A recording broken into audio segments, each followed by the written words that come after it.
Hizb ut তৌহিদ কি? Hizb ut তৌহিদের লক্ষ্য উদ্দেশ্য কি? কিভাবে প্রতিষ্ঠিত হলো এই আন্দোলন? হিজবুত তৌহিদ কি নতুন কোনো ফেরকা? বন্ধুরা, আজকের এই ভিডিওতে আমরা হিজবুত তৌহিদ সম্পর্কে কিছু গুরুত্বপূর্ণ তথ্য জেনে নেওয়ার চেষ্টা করব।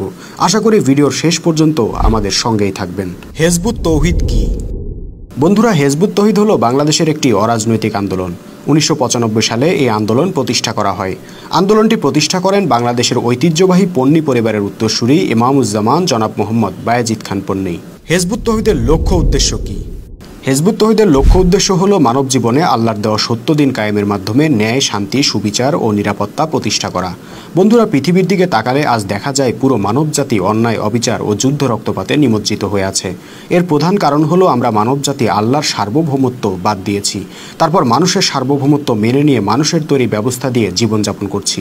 হিজবুত তৌহিদের লক্ষ্য হলো মানবজাতিকে পুনরায় তৌহিদে বা আল্লাহর সার্বভৌমত্বের ভিত্তিতে ঐক্যবদ্ধ করে পৃথিবীতে ন্যায়, শান্তি ও সুবিচার কায়েম করা। কিভাবে প্রতিষ্ঠিত হলো এই আন্দোলন?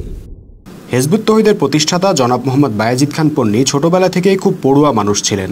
তিনি যখন ইসলামের ইতিহাস পড়তেন তখন দেখতে পেতেন 1400 বছর আগে রাসূল সাল্লাল্লাহু আলাইহি সাল্লাম ও তার হাতে গড়া উম্মতে মুহাম্মদী জাতিটি জ্ঞানে, বিজ্ঞানে, সামরিক শক্তিতে, আধুনিক প্রযুক্তিতে, অর্থনৈতিক সক্ষমতায় পৃথিবীর সেরা জাতি ছিল। কিন্তু বর্তমানে মুসলমানরা পৃথিবীর নিকৃষ্ট জাতিতে পরিণত হয়েছে। অন্য জাতিগুলোর গোলামি করছে, আল্লাহর বিধান বাদ দিয়ে মানুষের তৈরি জীবন ব্যবস্থা অনুসরণ করছে। এই দৃশ্য দেখে তিনি ভাবতেন, মুসলমানদেরকে তো আল্লাহ পবিত্র কোরআনে সেরা জাতি বলে অভিহিত করেছেন। সেই মুসলমানদের আজকের এই করুণ দুর্গতির কারণ কি? আলেমরা বলতেন এটা আল্লাহর পরীক্ষা, কিন্তু তার মনে খটকা লেগেই থাকতো। কোথাও তিনি এর সদুত্তর খুঁজে পেতেন না। অবশেষে একটা পর্যায়ে তার সামনে সত্য উন্মোচিত হতে লাগলো। কখনো চিন্তা করে, কখনো বা চিন্তা না করেই বিভিন্ন প্রশ্নের উত্তর পেতে লাগলেন তিনি। এক পর্যায়ে তার সামনে ইসলামের প্রকৃত আকীদা, উম্মতে মুহাম্মদের উত্থান পতনের ব্যাখ্যা, ইসলামের প্রকৃত রূপরেখা, তৌহিদের সঠিক অর্থ ইত্যাদি দিনের আলোর মতো পরিষ্কার হয়ে গেল।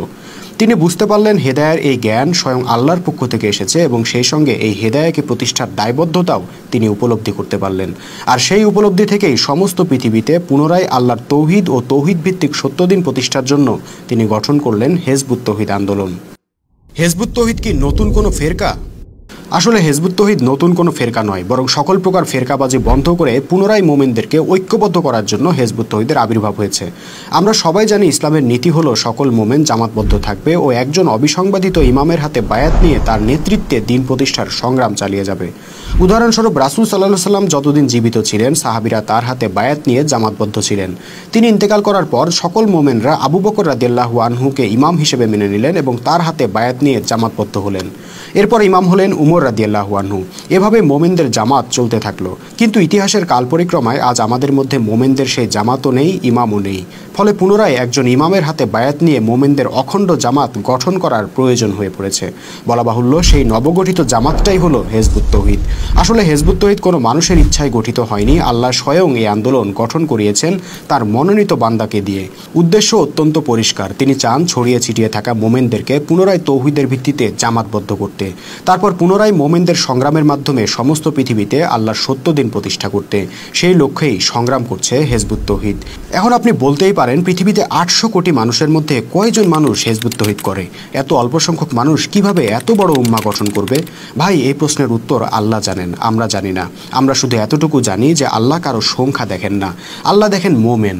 পবিত্র কোরআনে তিনি বিজয়ের ওয়াদা দিয়েছেন মোমেনদেরকে, খেলাফতের ওয়াদা দিয়েছেন মোমেনদেরকে, সাহায্যের ওয়াদা দিয়েছেন মোমেনদেরকে, পরকালে জান্নাতের ওয়াদা দিয়েছেন মোমেনদেরকে। কাজে আমাদের উচিত আল্লাহর রাস্তায় জীবন ও সম্পদ কুরবান করে মোমেন হতে পারলাম কিনা সেটা নিয়ে চিন্তা করা। বন্ধুরা, মোমেনদের ইমাম ইমামুজ্জামান জনাব মোহাম্মদ বায়েজিদ খান পন্নী এখন আমাদের মাঝে নেই।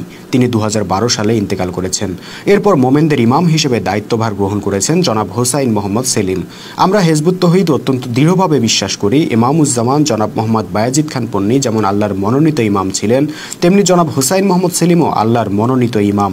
তার নেতৃত্বে হাজার হাজার মোমেন আজ ঐক্যবদ্ধ হচ্ছে হিজবুত তৌহিদ আন্দোলনে। শপথ নিচ্ছে আল্লাহর সত্য দিন প্রতিষ্ঠার সংগ্রামে নিজেদের জীবন ও সম্পদ কুরবান করার। আল্লাহ যেন সারা পৃথিবীর সকল মোমেন মোমেনাকে আল্লাহর মনোনীত ইমামের পিছনে ঐক্যবদ্ধ হবার তৌফিক দান করেন। আমিন। বন্ধুরা, পরবর্তী ভিডিওতে আমরা হিজবুত তৌহিদ আন্দোলনের কর্মসূচি, নীতিমালা সহ আরও বেশ কিছু বিষয়ে জানার চেষ্টা করব ইনশাল্লাহ। সে পর্যন্ত আমাদের সঙ্গেই থাকবেন এই আশাবাদ ব্যক্ত করে আজকে বিদায় নিচ্ছি। সবাইকে আল্লাহ হাফেজ। সালামু আলাইকুম ওয়া রাহমাতুল্লাহি ওয়া বারাকাতুহু।